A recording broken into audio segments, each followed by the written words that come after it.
నిరంకుశం నిర్బంధాలపై పోరాడుదాం. పాలకులు అనుసరిస్తున్న నిరంకుశం నిర్బంధాలపై మేడే స్ఫూర్తితో పోరాడుదామని రాష్ట్ర సిఐటియు అధ్యక్షులు సిహెచ్ నరసింగరావు పిలుపునిచ్చారు. మేడే సందర్భంగా స్టీల్ సిఐటియు ఆధ్వర్యంలో నిర్వాసిత కాలనీలైన కూర్మన్నపాలెం ఆర్చి ఉక్కు నగరంలోని హాస్పిటల్ ఉక్కు ప్రధాన పరిపాలన భవనం వద్ద పతాక ఆవిష్కరణలు జరిపారు. సర్వ కార్మిక వర్గాన్ని ఆ విధంగా కార్మిక వర్గానికి విముక్తి అనేది జరుగుతుంది. మనం పెట్టుబడిదారు విధానంలో ఉన్నాం.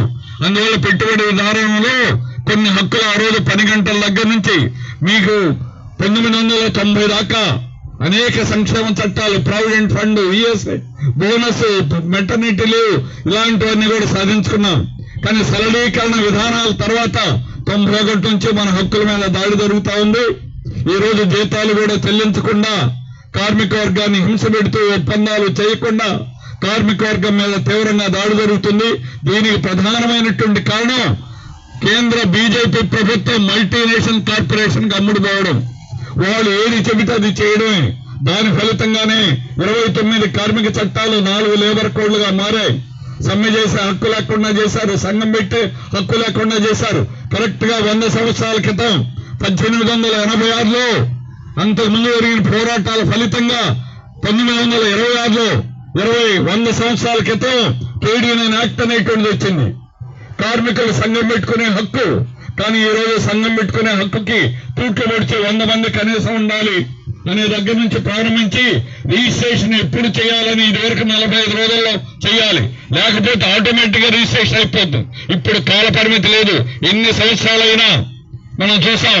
మద్రాసులో జరిగినటువంటి దానికి యూనియన్ పెట్టుకోవడానికి రిజిస్ట్రేషన్ కి గుర్తింపుకి అవకాశం అయిపోతే దేశం అంతా కూడా మనం సంఘీభావం తెలియజేసిన తర్వాత హైకోర్టు ఉత్తర్వులు ఇచ్చిన తర్వాత వాళ్ళకి సంఘాన్ని ఏర్పాటు చేసుకునే అవకాశం కలిగింది. ఆ రకంగా సంఘం పెట్టుకోవడం కూడా సాధ్యం కాకుండా చేసేటువంటి పద్ధతుల్ని బీజేపీ కేంద్ర ప్రభుత్వం కార్మిక వర్గం మీద తీవ్రమైనటువంటి దాడి, కార్పొరేట్లకు కట్టబెట్టాలనే కుట్ర తప్ప ఇంకొకటి కాదు.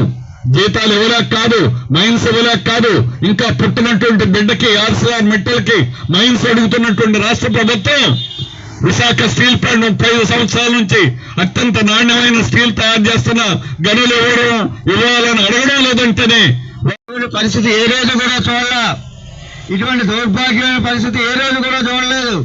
దీనికి కారణం ఏంటంటే ఈ విశాఖపట్నం స్టీల్ ప్లాంట్ గంగిగోవు లాంటి ప్లాంట్ కాబట్టి ఈ ప్లాంట్ ని, ఈ బంగారు బోతుని ఈ మల్టీనేషనల్ కంపెనీలకి అలాగే దేశంలో ఉన్నటువంటి అత్యంత పెద్ద పెట్టుబడిదారులైనటువంటి అదానీ, అంబానీలకి అమ్మచెప్పడానికి ఇటువంటి చట్టాలని, ఇటువంటి భయానికి వాతావరణాన్ని కల్పిస్తున్నారనేది మనం అర్థం చేసుకోవాలి.